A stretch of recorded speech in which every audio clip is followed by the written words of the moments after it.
Network पहुंच चुका होगा, मैं यह आपको विश्वास दिलाता हूं। साथियों, नक्सल प्रभावित ट्राइबल क्षेत्रों में आईटीआई और स्किल डेवलपमेंट सेंटर्स भी खोले गए हैं। साथ ही कई एकलव्य मॉडल रेजिडेंशियल स्कूल्स भी प्रारंभ किए गए हैं। इनसे शिक्षा और रोजगार का एक ऐसा ब्रिज बना है जिससे हजारों यूथ मेन स्ट्रीम सोसाइटी से स्वाभाविक रूप से वह जुड़ रहे हैं।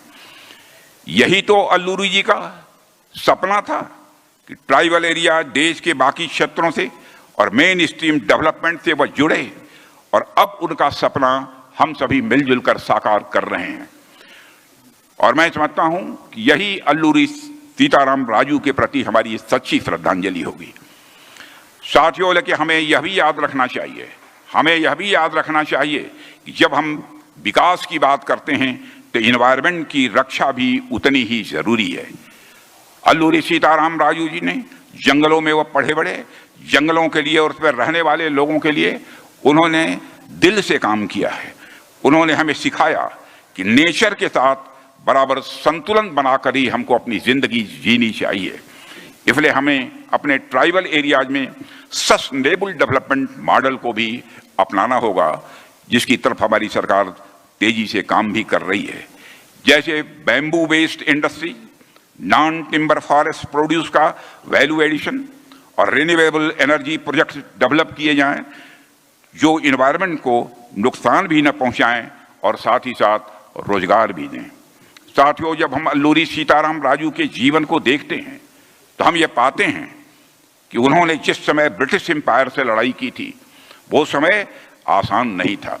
न शिक्षा की व्यवस्था थी, न रिसोर्सेज की कोई गारंटी हुआ करती थी, हर कदम पर भय था, पर फिर भी उन्होंने हार कभी नहीं मानी।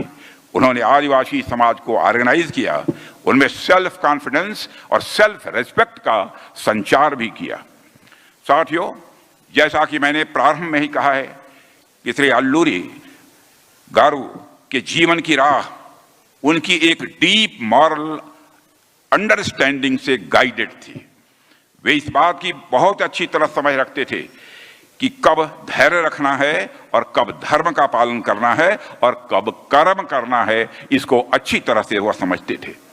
कुछ इसी तरह की समझ हमारे देश के बहादुर सेना के जवानों में भी है। जब पहलगाम में निर्दोष नागरिकों की आतंकवादियों के द्वारा हत्या की गई तो हमने धैर्य, धर्म और कर्म, इन तीनों का परिचय दिया और उन्होंने धर्म पूछकर हमारे निर्दोष नागरिकों को मारा। लेकिन आपने देखा होगा कि हम लोगों ने मारा तो धर्म पूछकर नहीं, कर्म देखकर हमने उनको मारा है। मैं इतना ही कहना चाहूंगा कि जब लंका में हनुमान जी पहुंचे थे, जब तोड़ फोड़ उन्होंने बहुत कर दिया, तो सीता जी ने पूछा था कि तुमने लंका में आकर इस प्रकार की तोड़ फोड़ क्यों की? तो हनुमान जी ने बहुत ही विनम्रता और शालीनता के साथ खड़े होकर सीता जी के कहा, हे माते, जिन मुहि मारा तिन मुहि मारे, जिन्होंने मुझे मारा केवल हमने उन्हीं को मारा है। मेरे बहनों भाइयों, यही काम हम लोगों ने भी किया। ऑपरेशन सिंदूर के बारे में आप अच्छी तरह जानते हैं। हम लोगों ने धैर्य का परिचय दिया है। हमने अपने सैन्य धर्म से भी पूरी दुनिया को परिचय कराया है। और पाकिस्तान में जो मौजूद आतंकवादी ढांचे थे, केवल उन्हीं को हमने टारगेट किया है। किसी सिविलियन इस्टेब्लिशमेंट पर अथवा मिलिट्री इस्टेब्लिशमेंट पर हम लोगों ने कोई भी आक्रमण नहीं किया है। मर्यादाओं का हम लोगों ने पूरी तरह से पालन किया है। और मैं यह भी बताना चाहता हूं, यदि भविष्य में इस प्रकार की हरकत होती है तो इसी ताकत के साथ हम आतंकवाद का मुंह तोड़ जवाब देंगे, चाहे जिस भी रूप में हमको जवाब क्यों न देना हो। साथियों, एक्सट्रीम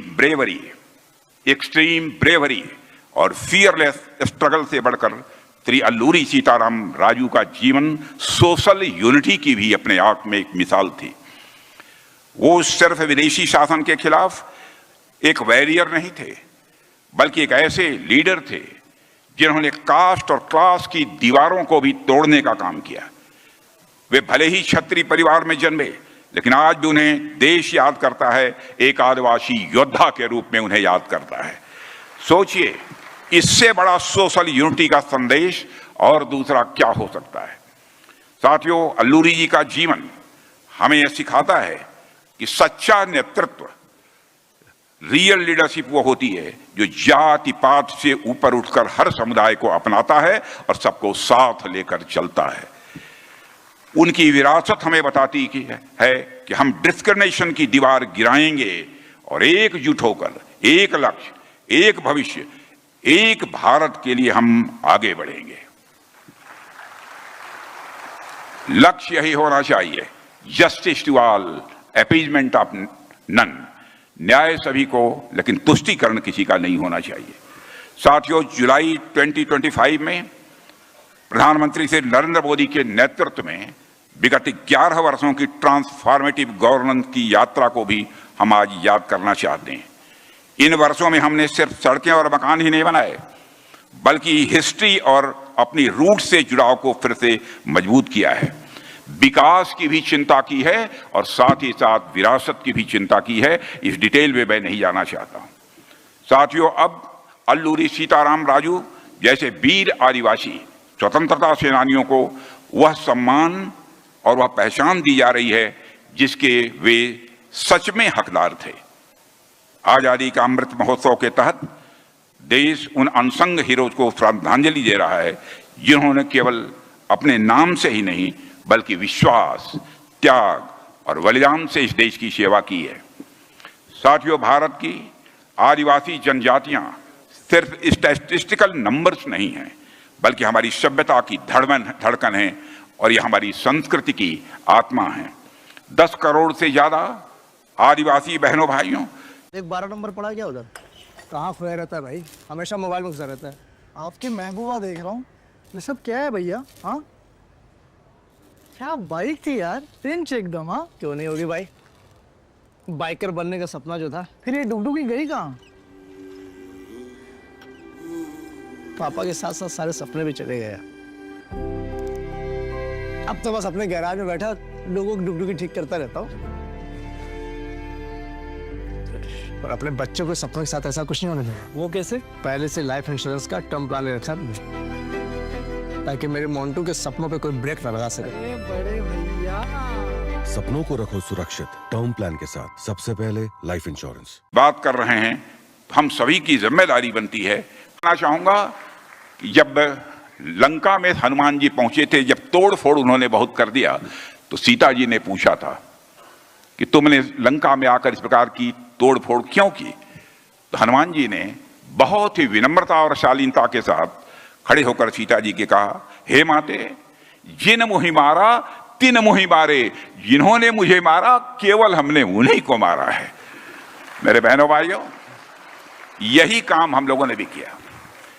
ऑपरेशन सिंदूर के बारे में आप अच्छी तरह जानते हैं। हम लोगों ने धैर्य का परिचय दिया है। हमने अपने सैन्य धर्म से भी पूरी दुनिया को परिचय कराया है। और पाकिस्तान में जो मौजूद आतंकवादी ढांचे थे, केवल उन्हीं को हमने टारगेट किया है। किसी सिविलियन इस्टेब्लिशमेंट पर अथवा मिलिट्री इस्टेब्लिशमेंट पर हम लोगों ने कोई भी आक्रमण नहीं किया है। मर्यादाओं का हम लोगों ने पूरी तरह से पालन किया है। और मैं यह भी बताना चाहता हूं, यदि भविष्य में इस प्रकार की हरकत होती है तो इसी ताकत के साथ हम आतंकवाद का मुंह तोड़ जवाब देंगे, चाहे जिस भी रूप में हमको जवाब क्यों न देना हो। साथियों, एक्सट्रीम ब्रेवरी और फियरलेस स्ट्रगल से बढ़कर श्री अल्लूरी सीताराम राजू का जीवन सोशल यूनिटी की भी अपने आप में एक मिसाल थी। वो सिर्फ विदेशी शासन के खिलाफ एक वॉरियर नहीं थे, बल्कि एक ऐसे लीडर थे जिन्होंने कास्ट और क्लास की दीवारों को भी तोड़ने का काम किया। वे भले ही क्षत्रिय परिवार में जन्मे, लेकिन आज भी उन्हें देश याद करता है, एक आदिवासी योद्धा के रूप में उन्हें याद करता है। सोचिए, इससे बड़ा सोशल यूनिटी का संदेश और दूसरा क्या हो सकता है। साथियों, अल्लूरी जी का जीवन हमें यह सिखाता है कि सच्चा नेतृत्व, रियल लीडरशिप वो होती है जो जाति पात से ऊपर उठकर हर समुदाय को अपनाता है और सबको साथ लेकर चलता है। उनकी विरासत हमें बताती है कि हम डिस्क्रिमिनेशन की दीवार गिराएंगे और एकजुट होकर एक लक्ष्य, एक भविष्य, एक भारत के लिए हम आगे बढ़ेंगे। लक्ष्य यही होना चाहिए, justice to all, appeasement of none, न्याय सभी को लेकिन तुष्टीकरण किसी का नहीं होना चाहिए।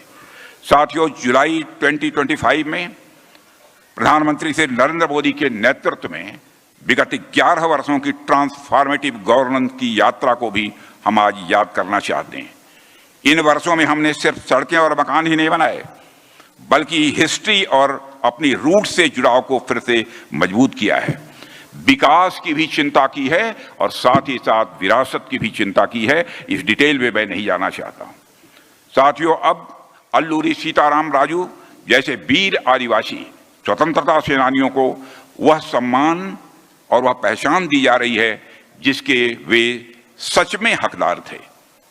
आजादी का अमृत महोत्सव के तहत देश उन अनसंग हीरोज को श्रद्धांजलि दे रहा है जिन्होंने केवल अपने नाम से ही नहीं बल्कि विश्वास, त्याग और बलिदान से इस देश की सेवा की है। साथियों, भारत की आदिवासी जनजातियां सिर्फ स्टैटिस्टिकल नंबर्स नहीं हैं, बल्कि हमारी सभ्यता की धड़कन है और यह हमारी संस्कृति की आत्मा है। 10 करोड़ से ज्यादा आदिवासी बहनों भाइयों, जो देश की 8.6% आबादी है, राष्ट्र निर्माण में उनका योगदान प्राइसलेस है, अनमोल है। सदियों से उन्होंने रिच ट्रेडिशंस और लैंग्वेजेज और नॉलेज को संजो कर रखा है। वे नेचर के साथ तालमेल में जीने की कला अच्छी तरीके से हमारे आदिवासी भाई बहन जानते हैं। बैलेंस, रेस्पेक्ट और सस्टेनेबल लिविंग का रास्ता यदि कोई दिखाता है तो सचमुच हमारे आदिवासी भाई दिखाते हैं। मेरे बहनों भाइयों, रामायण और महाभारत जैसे ग्रंथों में भी उनके करेज और मॉरल फोर्स का जिक्र हुआ है। ट्राइबल्स के करेज और मॉरल फोर्स का जिक्र हुआ है। आज जब हम नए भारत के निर्माण की बात कर रहे हैं, हम सभी की जिम्मेदारी बनती है, हम सभी का यह कर्तव्य है कि आदिवासी समाज को मेन स्ट्रीम सोसाइटी में लाएं। और ये कोई एहसान उनके ऊपर नहीं होगा, बल्कि मैं समझता हूं उनके हक का, उनके अधिकारों का यह एक सम्मान होगा। साथियों, पिछले 11 वर्षों में हमारी सरकार ने ट्राइबल डेवलपमेंट के लिए कई ऐतिहासिक योजनाएं प्रारंभ की हैं, जिससे इंक्लूसिव डेवलपमेंट को मजबूती मिली है। Prime minister tribal development mission के तहत 1612 करोड़ मंजूर किए गए हैं। एकलव्य मॉडल रेजिडेंशियल स्कूल योजना से आदिवासी बच्चों को क्वालिटेटिव एजुकेशन आज दी जा रही है। अभी तक 728 स्कूलों को मंजूरी दी जा चुकी है। साथियों, स्किल इंडिया मिशन ने लाखों नौजवानों को रोजगार और स्किल से जोड़ा है। वोकल फॉर लोकल योजना से ट्राइबल हैंडीक्राफ्ट, फॉरेस्ट प्रोड्यूस और ट्रेडिशनल नॉलेज को देश विदेश में इस समय बाजार मिला है। 50,000 से अधिक फॉरेस्ट वेल्थ ग्रुप और 4,000 से अधिक डेवलपमेंट सेंटर्स ने फॉरेस्ट प्रोड्यूस को ब्रांडेड प्रोडक्ट्स में बदलकर रोजगार का एक साधन बनाया है।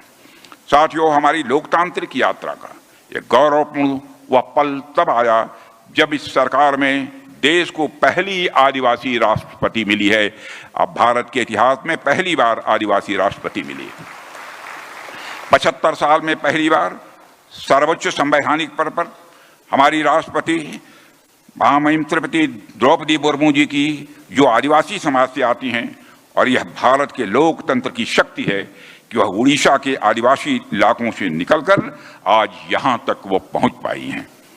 साथियों, मैं एक बात और कहकर अपनी बात को समाप्त करूंगा कि खासी, गारो, मिजो और कोल जैसे आदिवासी आंदोलनों ने भी भारत की आजादी की लड़ाई में बहुत ही महत्वपूर्ण भूमिका निभाई है।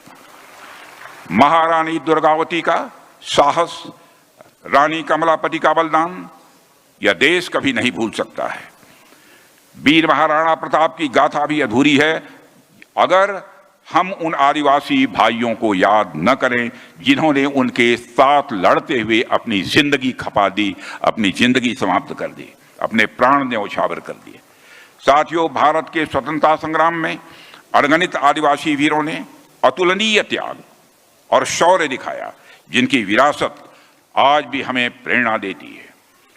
साथियों, मोदी जी के नेतृत्व में सरकार ने 2021 में 15 नवंबर को जनजातीय गौरव दिवस घोषित किया है। वह भगवान बिरसा मुंडा का जन्मदिन है, ताकि पूरे देश में आदिवासी वीरों के साहस और योगदान को समुचित सम्मान मिल सके। साथियों, 2024 से 2047 तक का समय सिर्फ आजादी की याद का नहीं, बल्कि एक न्यायपूर्ण और समान भारत के निर्माण का संकल्प है। एक ऐसा भारत जहां विकास भी होगी, विरासत भी होगी, दोनों साथ साथ चलेंगे, जहां मॉडर्निटी यानी आधुनिकता का मतलब अपनी जड़ों को भूलना नहीं, बल्कि उन्हीं से ताकत लेना होगा। यही है विकसित भारत का सार, यही है विकसित भारत का तत्व।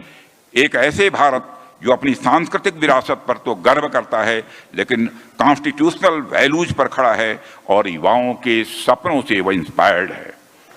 तेलंगाना और आंध्र प्रदेश अपनी रिच ट्रेडिशंस और अपनी अपार क्षमता के साथ इस यात्रा में महत्वपूर्ण भूमिका निभाएगा, ऐसा मेरा पक्का विश्वास है। साथियों, आइए आज हम सब संकल्प लें, श्री अल्लूरी सीतारमन जी गारू की गाथा हर स्कूल और हर घर घर तक पहुंचाएंगे। हर जनजाति, हर जंगल, हर आवाज विकसित भारत की यात्रा में शामिल हो, और सबसे बड़ा संकल्प एक ऐसा भारत बनाएं जो निडर हो, न्यायपूर्ण हो और सबके लिए अवसरों से भरा हो। साथियों, अंत में अल्लूरी सीताराम राजू जी की जयंती पर मैं बस इतना ही कहना चाहूंगा कि उनकी सोच में केवल रिवॉल्यूशन ही नहीं था, बल्कि अपने लोगों के लिए एक डीप इमोशन भी था। उन्होंने ट्राइबल भाई बहनों की तकलीफ को समझा, उनकी लैंग्वेज में कम्युनिकेट किया और उनकी एक आवाज बनकर वह सामने आए। आज उनकी 120th जयंती पर हम सब अपनी तरफ से यही कर सकते हैं कि हम यह प्लेज लें, यह प्रतिज्ञा करें कि हम उनके बताए रास्ते पर चलते हुए राष्ट्र और समाज के लिए तथा मार्जिनलाइज सेक्शन के डेवलपमेंट के लिए अपनी पूरी क्षमता से काम करेंगे। इसी आशा और विश्वास के साथ मैं अल्लूरी सीताराम राजू जी की स्मृति के प्रति नमन करते हुए अपना निवेदन यहीं समाप्त करता हूं। बोलिए भारत माता की। पर मैं अपनी तरफ से हार्दिक श्रद्धांजलि अर्पित करता हूं। साथियों, हम यहां सिर्फ एक स्वतंत्रता सेनानी को श्रद्धांजलि देने के लिए नहीं है, बल्कि हम सभी के भीतर मौजूद मान, सम्मान, स्वाभिमान और स्वतंत्रता की भावना को फिर से जगाने के लिए यहां पर एकत्रित हुए हैं। साथियों, मैं हमेशा मानता हूं कि हम हर मनुष्य के भीतर मान, सम्मान और स्वाभिमान की एक बहुत ही बलवती भावना होती है। और मान, सम्मान, स्वाभिमान की ऐसी बलवती भावना होती है कि जब हमारे भारत माता के पैरों में दास्ता की बेड़ियां पड़ी थीं, तो दास्ता की बेड़ियों को काटने के लिए जिनकी उम्र 16 साल थी, 18 साल थी, 21 साल थी, हंसते हंसते फांसी के फंदे को चूम लिया था। याद कीजिए उस चंद्रशेखर आजाद को, 16 साल की जवानी थी, उत्तर प्रदेश के इलाहाबाद के कंपनी गार्डन में अपने रिवाल्वर की गोलियों से अंग्रेजों को भूनते भूनते जब रिवाल्वर में अंतिम गोली शेष बची, तो उस मान, सम्मान, स्वाभिमान के धनी चंद्रशेखर आजाद को इस बात की चिंता सताने लगी, कहीं अंग्रेज विदेशियों की गोली हमारे जिस्म में प्रवेश करके हमारे जिस्म को नापाक न कर दे। इसलिए उन्होंने अपने रिवाल्वर की अंतिम गोली अपने सीने में ही दाग लेने का काम किया था। तब जाकर यह भारत आजाद हुआ था। ऐसे कई अनगणित नाम हैं। तब जाकर, इसीलिए मैंने कहा कि मान, सम्मान, स्वाभिमान की भावना हर मनुष्य के हृदय की सबसे बलवती भावना होती है। और इस खास अवसर पर द ग्रेट अल्लूरी सीताराम राजू की 188वीं जयंती और रामपा रिवॉल्यूशन के 103 ईयर्स पूरे होने पर हम मन्यम बेरुडु यानी जंगलों के वीर को शीश झुकाकर नमन करते हैं, जिनका साहस और बलिदान भारत का स्वाभिमान और आंध्र प्रदेश और तेलंगाना की पहचान बन गया है। साथियों, अल्लूरी सीताराम राजू के रूप में आंध्र प्रदेश ने भारत का एक ऐसा महान वॉरियर सेंट दिया जिसकी विरासत आज भी हमारे जंगलों की हवाओं में, हमारे इतिहास के किताबों के पन्नों में और हमारे राष्ट्रीय चेतना में, नेशनल कॉन्शसनेस में बराबर यह गूंजती रहती है। साथियों, हम जब भी उनके जीवन के बारे में सोचते हैं तो हमारे मन में केवल एक वॉरियर की इमेज नहीं आती है, बल्कि एक ऐसे लीडर की तस्वीर आती है जिसने अपनी जनता के लिए सब कुछ सैक्रिफाइस कर दिया। उनके विचार, उनका दृष्टिकोण और उनकी वीरता आज भी हमें यह याद दिलाती है कि अन्याय के खिलाफ खड़ा होना, मैं समझता हूं कि हर व्यक्ति की यह नैतिक जिम्मेदारी है, यह मॉरल रिस्पॉन्सिबिलिटी है। कभी कभी मैं सोचता हूं कि आज जब हम मॉडर्न इंडिया की बात करते हैं, जब एक नए भारत की हम बात करते हैं, तो इस भारत में न्यू टेक्नोलॉजी, इंफ्रास्ट्रक्चर डेवलपमेंट और डिजिटल रिवॉल्यूशन जैसी चीजें तो जरूरी हैं ही। यह सारी चीजें तो विकास के लिए बहुत ही जरूरी हैं, लेकिन जो चीज भारत को भारत बनाए रख सकती है वह है हमारी सांस्कृतिक आत्मा, कल्चरल सोल। वही भारत को एक रख सकती है। वह हमारी महान विभूतियों के व्यक्तित्व से, कर्तृत्व से आती है और ऐसे ही महान विभूति थे द ग्रेट अल्लूरी सीतारमन राजू जी। साथियों, उनका नाम आते ही न सिर्फ तेलंगाना या आंध्र प्रदेश बल्कि पूरे भारत की छाती चौड़ी हो जाती है, क्योंकि वह एक फ्रीडम फाइटर होने के साथ साथ अपने आप में वह एक आंदोलन थे, अपने आप में वह एक मूवमेंट थे, एक ऐसा आंदोलन जो जंगलों से उठा और उस समय दुनिया के सबसे ताकतवर ब्रिटिश साम्राज्य की उन्होंने नींव हिला दी थी। उन्होंने बताया कि जब हम सच के साथ खड़े होते हैं तब सामने कोई भी हो, इससे कोई फर्क नहीं पड़ता है। अल्लूरी सीताराम राजू कोई सामान्य बैरियर नहीं थे मेरे साथियों। उनके भीतर वह आग थी जो सेंचुरीज के संघर्षों को एक दिशा देने वाली थी, उसको एक डायरेक्शन देने वाली थी। केवल 27 ईयर्स की एज में उन्होंने वह कर दिखाया जो बड़े बड़े सेनापति भी नहीं कर पाए।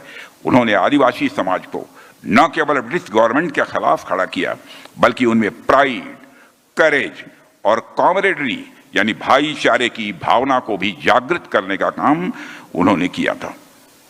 साथियों, जंगलों में उनकी गुर्रिल्ला वारफेयर ने अंग्रेजों को हैरान कर दिया था। उनके पास न तो बड़ी सेना थी, न ही मॉडर्न वेपन्स, लेकिन उनके पास था एक मिशन जो किसी भी तोप, तलवार या हथियार से वह काफी बड़ा था। साथियों, उन्होंने जिस तरीके से ट्राइबल यूथ को जगाया, उनका आत्मबल बढ़ाया और अंग्रेजों की ऑप्रेसिव पॉलिसीज के खिलाफ एक ऐसा जन आंदोलन खड़ा किया, उसकी गूंज पूरे देश में सुनाई दी। शुरुआत में वो नॉन वायलेंट तरीके से, प्रारंभ में बहुत ही नॉन वायलेंट तरीके से लोगों को न्याय की राह पर ले जाने के वो पक्षधर थे।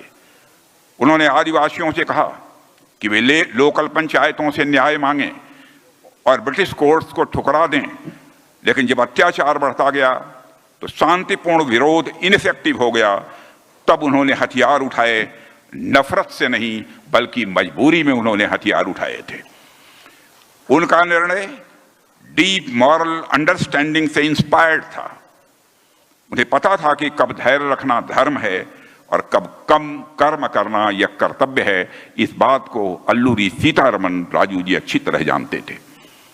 साथियों, आंध्र प्रदेश में एक तरह से देखें तो पूरे भारत में ट्राइबल कम्युनिटीज को ब्रिटिश रूल के दौरान बहुत ही एक्सप्लॉयटेशन, शोषण को झेलना पड़ा था।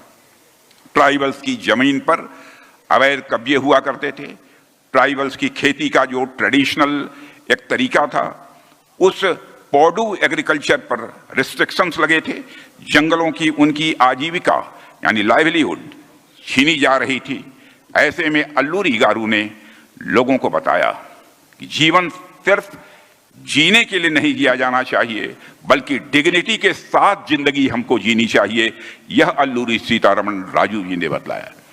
उन्होंने ट्राइबल राइट्स की बात की और आज मुझे ये कहते हुए सचमुच मेरे अंदर सेंस ऑफ प्राइड स्वाभाविक रूप से जागृत होती है कि ट्राइबल डेवलपमेंट को लेकर उनके जो थॉट्स थे सचमुच उन्हीं थॉट्स को अपनाते हुए आज हमारी गवर्नमेंट के देश के प्रधानमंत्री श्री नरेंद्र मोदी जी भी हम सबको ग्राउंड लेवल पर सारी बातों को लाने की कोशिश कर रहे हैं।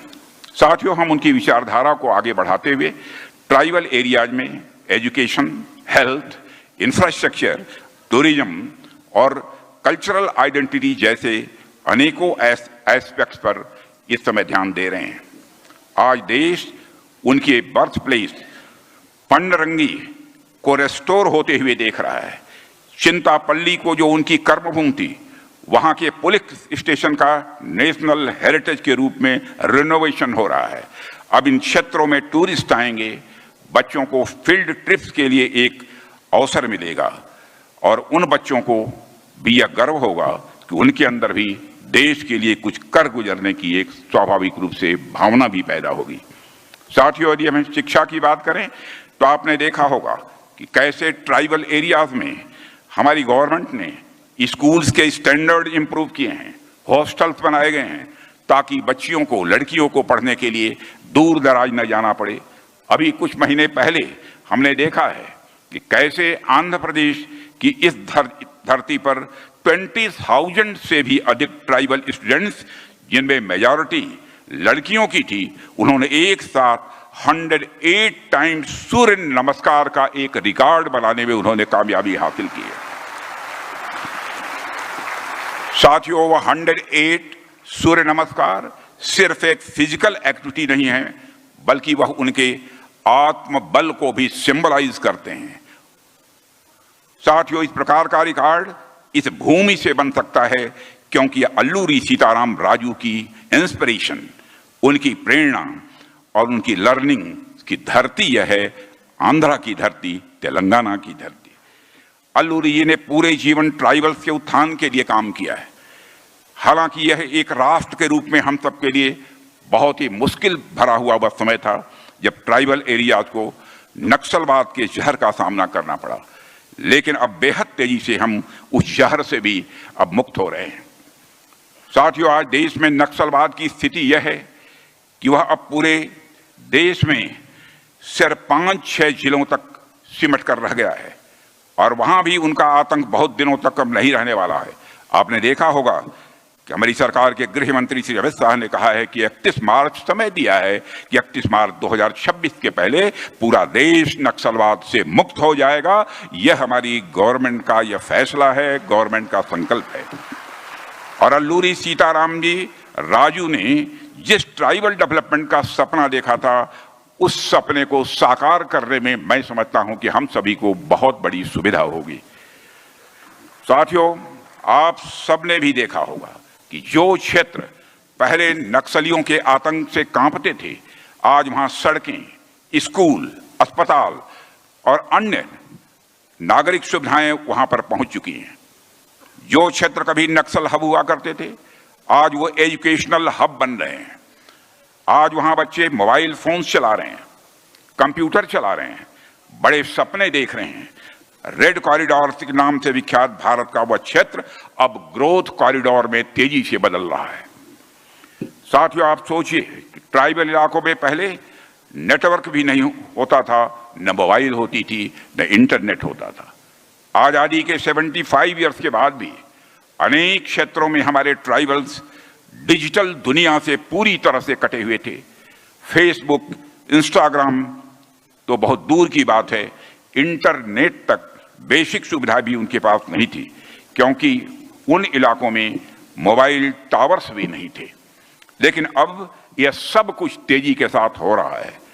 हमारी सरकार ने उन इलाकों में 10,000 से ज्यादा मोबाइल टावर स्थापित करने की योजना बनाई है, जिसमें लगभग 8,000 टावर्स चालू हो चुके हैं, ऑपरेशनल हो चुके हैं।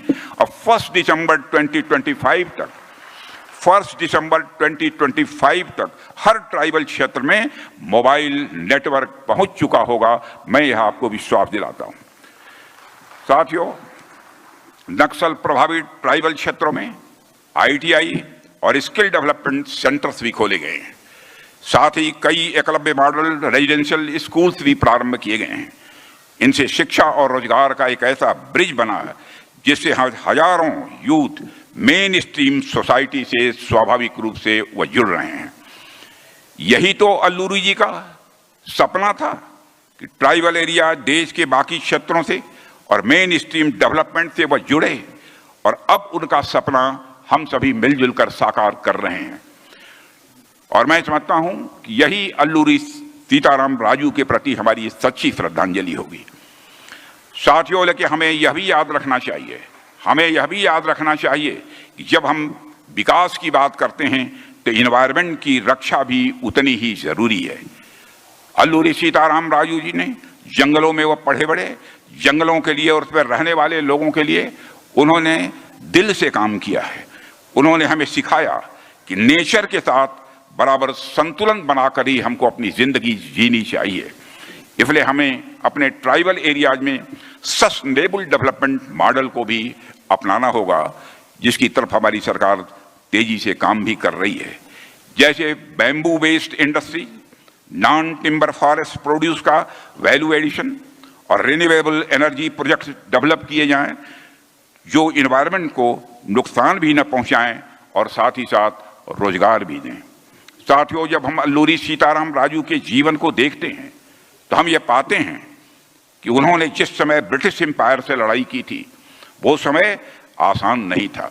न शिक्षा की व्यवस्था थी, न रिसोर्सेज की कोई गारंटी हुआ करती थी, हर कदम पर भय था, पर फिर भी उन्होंने हार कभी नहीं मानी।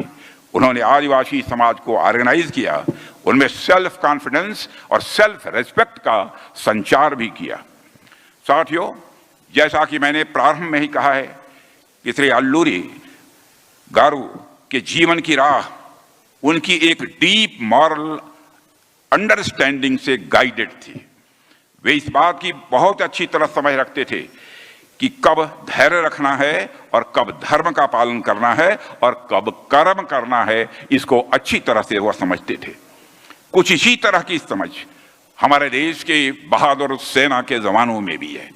जब पहलगाम में निर्दोष नागरिकों की आतंकवादियों के द्वारा हत्या की गई तो हमने धैर्य, धर्म और कर्म इन तीनों का परिचय दिया और उन्होंने धर्म पूछकर हमारे निर्दोष नागरिकों को मारा। लेकिन आपने देखा होगा कि हम लोगों ने मारा तो धर्म पूछकर नहीं, कर्म देखकर हमने उनको मारा है। मैं इतना ही कहना चाहूंगा कि जब लंका में हनुमान जी पहुंचे थे, जब तोड़ फोड़ उन्होंने बहुत कर दिया तो सीता जी ने पूछा था कि तुमने लंका में आकर इस प्रकार की तोड़ फोड़ क्यों की? तो हनुमान जी ने बहुत ही विनम्रता और शालीनता के साथ खड़े होकर सीता जी के कहा, हे माते, जिन मुहि मारा तिन मुहि मारे, जिन्होंने मुझे मारा केवल हमने उन्हीं को मारा है। मेरे बहनों भाइयों, यही काम हम लोगों ने भी किया। ऑपरेशन सिंदूर के बारे में आप अच्छी तरह जानते हैं। हम लोगों ने धैर्य का परिचय दिया है। हमने अपने सैन्य धर्म से भी पूरी दुनिया को परिचय कराया है।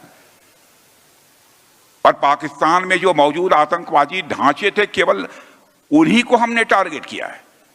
किसी सिविलियन इस्टेब्लिशमेंट पर अथवा मिलिट्री इस्टेब्लिशमेंट पर हम लोगों ने कोई भी आक्रमण नहीं किया है। मर्यादाओं का हम लोगों ने पूरी तरह से पालन किया है। और मैं यह भी बताना चाहता हूं, यदि भविष्य में इस प्रकार की हरकत होती है तो इसी ताकत के साथ हम आतंकवाद का मुंह तोड़ जवाब देंगे, चाहे जिस भी रूप में हमको जवाब क्यों न देना हो। साथियों, एक्सट्रीम ब्रेवरी और फियरलेस स्ट्रगल से बढ़कर श्री अल्लूरी सीताराम राजू का जीवन सोशल यूनिटी की भी अपने आप में एक मिसाल थी। वो सिर्फ विदेशी शासन के खिलाफ एक वॉरियर नहीं थे, बल्कि एक ऐसे लीडर थे जिन्होंने कास्ट और क्लास की दीवारों को भी तोड़ने का काम किया। वे भले ही क्षत्रिय परिवार में जन्मे, लेकिन आज भी उन्हें देश याद करता है, एक आदिवासी योद्धा के रूप में उन्हें याद करता है। सोचिए, इससे बड़ा सोशल यूनिटी का संदेश और दूसरा क्या हो सकता है। साथियों, अल्लूरी जी का जीवन हमें यह सिखाता है कि सच्चा नेतृत्व, रियल लीडरशिप वो होती है जो जाति पात से ऊपर उठकर हर समुदाय को अपनाता है और सबको साथ लेकर चलता है। उनकी विरासत हमें बताती है कि हम डिस्क्रिमिनेशन की दीवार गिराएंगे और एकजुट होकर एक लक्ष्य, एक भविष्य, एक भारत के लिए हम आगे बढ़ेंगे। लक्ष्य यही होना चाहिए, justice to all, appeasement of none, न्याय सभी को लेकिन तुष्टीकरण किसी का नहीं होना चाहिए। साथियों, जुलाई 2025 में प्रधानमंत्री श्री नरेंद्र मोदी के नेतृत्व में विगत 11 वर्षों की ट्रांसफॉर्मेटिव गवर्नेंस की यात्रा को भी हम आज याद करना चाहते हैं। इन वर्षों में हमने सिर्फ सड़कें और मकान ही नहीं बनाए, बल्कि हिस्ट्री और अपनी रूट से जुड़ाव को फिर से मजबूत किया है। विकास की भी चिंता की है और साथ ही साथ विरासत की भी चिंता की है। इस डिटेल में मैं नहीं जाना चाहता। साथियों, अब अल्लूरी सीताराम राजू जैसे वीर आदिवासी स्वतंत्रता सेनानियों को वह सम्मान और वह पहचान दी जा रही है जिसके वे सच में हकदार थे। आजादी का अमृत महोत्सव के तहत देश उन अनसंग हीरोज को श्रद्धांजलि दे रहा है जिन्होंने केवल अपने नाम से ही नहीं बल्कि विश्वास, त्याग और बलिदान से इस देश की सेवा की है। साथियों, भारत की आदिवासी जनजातियां सिर्फ स्टैटिस्टिकल नंबर्स नहीं हैं, बल्कि हमारी सभ्यता की धड़कन है और यह हमारी संस्कृति की आत्मा है। 10 करोड़ से ज्यादा आदिवासी बहनों भाइयों, जो देश की 8.6% आबादी है, राष्ट्र निर्माण में उनका योगदान प्राइसलेस है, अनमोल है। सदियों से उन्होंने रिच ट्रेडिशंस और लैंग्वेजेज और नॉलेज को संजो कर रखा है। वे नेचर के साथ तालमेल में जीने की कला अच्छी तरीके से हमारे आदिवासी भाई बहन जानते हैं। बैलेंस, रेस्पेक्ट और सस्टेनेबल लिविंग का रास्ता यदि कोई दिखाता है तो सचमुच हमारे आदिवासी भाई दिखाते हैं। मेरे बहनों भाइयों, रामायण और महाभारत जैसे ग्रंथों में भी उनके करेज और मॉरल फोर्स का जिक्र हुआ है। ट्राइबल्स के करेज और मॉरल फोर्स का जिक्र हुआ है। आज जब हम नए भारत के निर्माण की बात कर रहे हैं, हम सभी की जिम्मेदारी बनती है, हम सभी का यह कर्तव्य है कि आदिवासी समाज को मेन स्ट्रीम सोसाइटी में लाएं। और ये कोई एहसान उनके ऊपर नहीं होगा, बल्कि मैं समझता हूं उनके हक का, उनके अधिकारों का यह एक सम्मान होगा।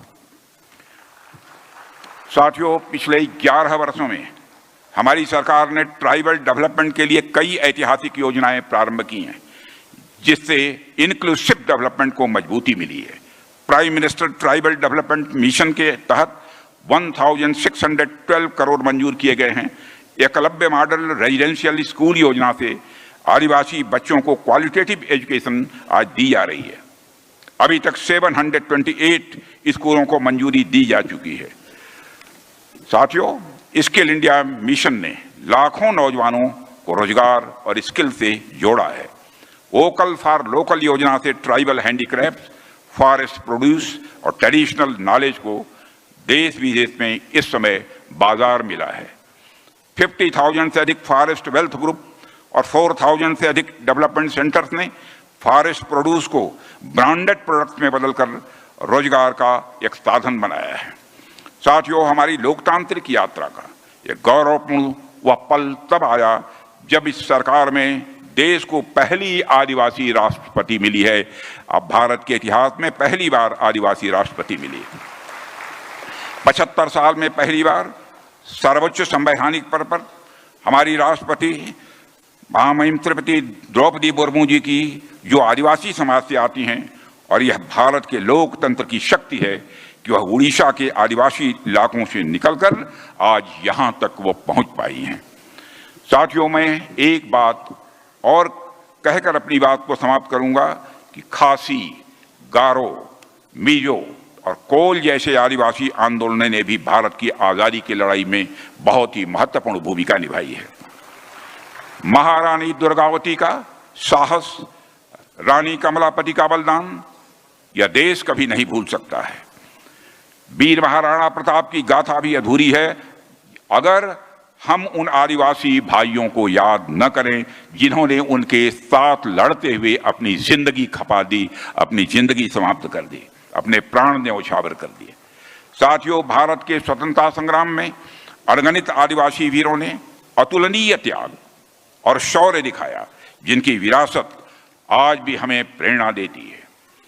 साथियों, मोदी जी के नेतृत्व में सरकार ने 2021 में 15 नवंबर को जनजातीय गौरव दिवस घोषित किया है। वह भगवान बिरसा मुंडा का जन्मदिन है, ताकि पूरे देश में आदिवासी वीरों के साहस और योगदान को समुचित सम्मान मिल सके। साथियों, 2024 से 2047 तक का समय सिर्फ आजादी की याद का नहीं, बल्कि एक न्यायपूर्ण और समान भारत के निर्माण का संकल्प है।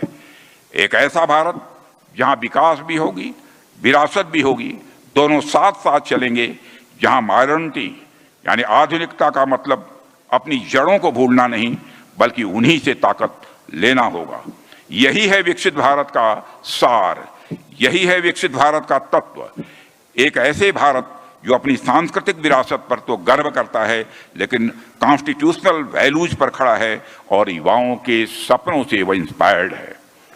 तेलंगाना और आंध्र प्रदेश अपनी रिच ट्रेडिशंस और अपनी अपार क्षमता के साथ इस यात्रा में महत्वपूर्ण भूमिका निभाएगा, ऐसा मेरा पक्का विश्वास है।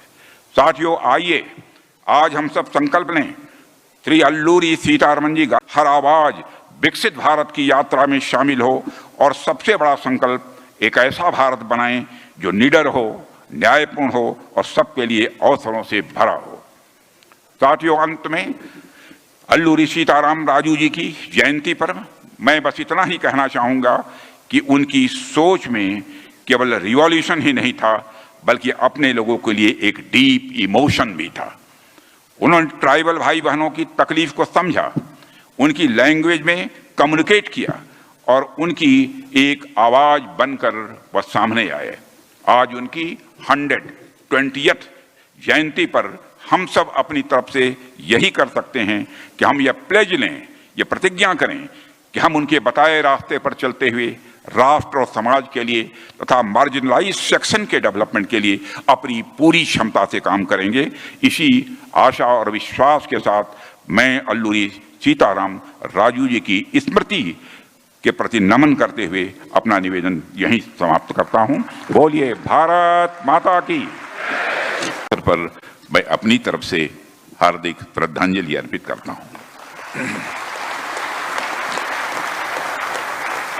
साथियों, हम यहां सिर्फ एक स्वतंत्रता सेनानी को श्रद्धांजलि देने के लिए नहीं है, बल्कि हम सभी के भीतर मौजूद मान, सम्मान, स्वाभिमान और स्वतंत्रता की भावना को फिर से जगाने के लिए यहां पर एकत्रित हुए हैं। साथियों, मैं हमेशा मानता हूं कि हम हर मनुष्य के भीतर मान, सम्मान और स्वाभिमान की एक बहुत ही बलवती भावना होती है। और मान, सम्मान, स्वाभिमान की ऐसी बलवती भावना होती है कि जब हमारे भारत माता के पैरों में दास्ता की बेड़ियां पड़ी थीं, तो उन दास्ता की बेड़ियों को काटने के लिए जिनकी उम्र 16 साल थी, 18 साल थी, 21 साल थी, हंसते हंसते फांसी के फंदे को चूम लिया था। याद कीजिए उस चंद्रशेखर आजाद को, 16 साल की जवानी थी, उत्तर प्रदेश के इलाहाबाद के कंपनी गार्डन में अपने रिवाल्वर की गोलियों से अंग्रेजों को भूनते भूनते जब रिवाल्वर में अंतिम गोली शेष बची, तो उस मान, सम्मान, स्वाभिमान के धनी चंद्रशेखर आजाद को इस बात की चिंता सताने लगी, कहीं अंग्रेज विदेशियों की गोली हमारे जिस्म में प्रवेश करके हमारे जिस्म को नापाक न कर दे। इसलिए उन्होंने अपने रिवाल्वर की अंतिम गोली अपने सीने में ही दाग लेने का काम किया था, तब जाकर यह भारत आजाद हुआ था। ऐसे कई अनगणित नाम हैं। तब जाकर, इसीलिए मैंने कहा कि मान, सम्मान, स्वाभिमान की भावना हर मनुष्य के हृदय की सबसे बलवती भावना होती है। और इस खास अवसर पर द ग्रेट अल्लूरी सीताराम राजू की 188वीं जयंती और रामपा रिवॉल्यूशन के 103 ईयर्स पूरे होने पर हम मन्यम बेरुडु यानी जंगलों के वीर को शीश झुकाकर नमन करते हैं, जिनका साहस और बलिदान भारत का स्वाभिमान और आंध्र प्रदेश और तेलंगाना की पहचान बन गया है। साथियों, अल्लूरी सीताराम राजू के रूप में आंध्र प्रदेश ने भारत का एक ऐसा महान वॉरियर सेंट दिया, जिसकी विरासत आज भी हमारे जंगलों की हवाओं में, हमारे इतिहास के किताबों के पन्नों में और हमारे राष्ट्रीय चेतना में, नेशनल कॉन्शसनेस में बराबर यह गूंजती रहती है। साथियों, हम जब भी उनके जीवन के बारे में सोचते हैं तो हमारे मन में केवल एक वॉरियर की इमेज नहीं आती है, बल्कि एक ऐसे लीडर की तस्वीर आती है जिसने अपनी जनता के लिए सब कुछ सैक्रिफाइस कर दिया। उनके विचार, उनका दृष्टिकोण और उनकी वीरता आज भी हमें यह याद दिलाती है कि अन्याय के खिलाफ खड़ा होना, मैं समझता हूं कि हर व्यक्ति की यह नैतिक जिम्मेदारी है, यह मॉरल रिस्पॉन्सिबिलिटी है। कभी कभी मैं सोचता हूं कि आज जब हम मॉडर्न इंडिया की बात करते हैं, जब एक नए भारत की हम बात करते हैं, तो इस भारत में न्यू टेक्नोलॉजी, इंफ्रास्ट्रक्चर डेवलपमेंट और डिजिटल रिवॉल्यूशन जैसी चीजें तो जरूरी हैं ही। यह सारी चीजें तो विकास के लिए बहुत ही जरूरी हैं, लेकिन जो चीज भारत को भारत बनाए रख सकती है वह है हमारी सांस्कृतिक आत्मा, कल्चरल सोल। वही भारत को एक रख सकती है। वह हमारी महान विभूतियों के व्यक्तित्व से, कर्तृत्व से आती है, और ऐसे ही महान विभूति थे द ग्रेट अल्लूरी सीतारमन राजू जी।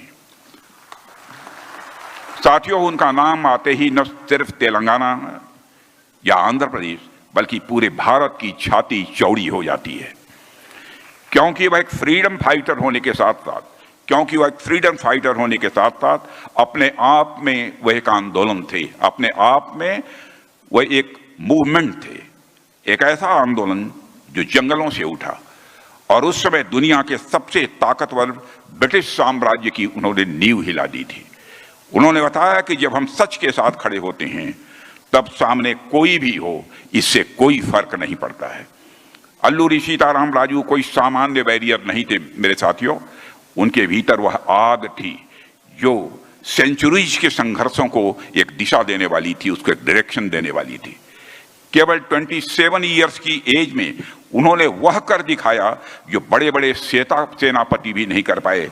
उन्होंने आदिवासी समाज को न केवल ब्रिटिश गवर्नमेंट के खिलाफ खड़ा किया, बल्कि उनमें प्राइड, करेज और कॉमरेडरी यानी भाईचारे की भावना को भी जागृत करने का काम उन्होंने किया था। साथियों, जंगलों में उनकी गुर्रिल्ला वारफेयर ने अंग्रेजों को हैरान कर दिया था। उनके पास न तो बड़ी सेना थी, न ही मॉडर्न वेपन्स, लेकिन उनके पास था एक मिशन जो किसी भी तोप, तलवार या हथियार से वह काफी बड़ा था।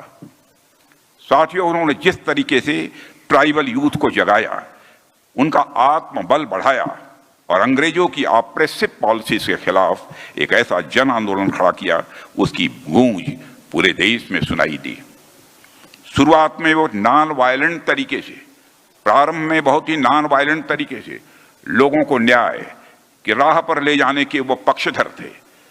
उन्होंने आदिवासियों से कहा कि वे लोकल पंचायतों से न्याय मांगें और ब्रिटिश कोर्ट्स को ठुकरा दें, लेकिन जब अत्याचार बढ़ता गया तो शांतिपूर्ण विरोध इनफेक्टिव हो गया। तब उन्होंने हथियार उठाए, नफरत से नहीं बल्कि मजबूरी में उन्होंने हथियार उठाए थे। उनका निर्णय डीप मॉरल अंडरस्टैंडिंग से इंस्पायर्ड था। उन्हें पता था कि कब धैर्य रखना धर्म है और कब कम कर्म करना यह कर्तव्य है। इस बात को अल्लूरी सीतारमन राजू जी अच्छी तरह जानते थे। साथियों, आंध्र प्रदेश में एक तरह से देखें तो पूरे भारत में ट्राइबल कम्युनिटीज को ब्रिटिश रूल के दौरान बहुत ही एक्सप्लॉयटेशन, शोषण को झेलना पड़ा था। ट्राइबल्स की जमीन पर अवैध कब्जे हुआ करते थे। ट्राइबल्स की खेती का जो ट्रेडिशनल एक तरीका था, उस पॉडू एग्रीकल्चर पर रिस्ट्रिक्शंस लगे थे। जंगलों की उनकी आजीविका यानी लाइवलीहुड छीनी जा रही थी। ऐसे में अल्लूरी गारू ने लोगों को बताया कि जीवन सिर्फ जीने के लिए नहीं जिया जाना चाहिए, बल्कि डिग्निटी के साथ जिंदगी हमको जीनी चाहिए। यह अल्लूरी सीतारमन राजू जी ने बतलाया। उन्होंने ट्राइबल राइट्स की बात की और आज मुझे ये कहते हुए सचमुच मेरे अंदर सेंस ऑफ प्राइड स्वाभाविक रूप से जागृत होती है कि ट्राइबल डेवलपमेंट को लेकर उनके जो थॉट्स थे सचमुच उन्हीं थॉट्स को अपनाते हुए आज हमारी गवर्नमेंट के देश के प्रधानमंत्री श्री नरेंद्र मोदी जी भी हम सबको ग्राउंड लेवल पर सारी बातों को लाने की कोशिश कर रहे हैं। साथियों, हम उनकी विचारधारा को आगे बढ़ाते हुए ट्राइबल एरियाज में एजुकेशन, हेल्थ, इंफ्रास्ट्रक्चर, टूरिज्म और कल्चरल आइडेंटिटी जैसे अनेकों एस्पेक्ट्स पर इस समय ध्यान दे रहे हैं।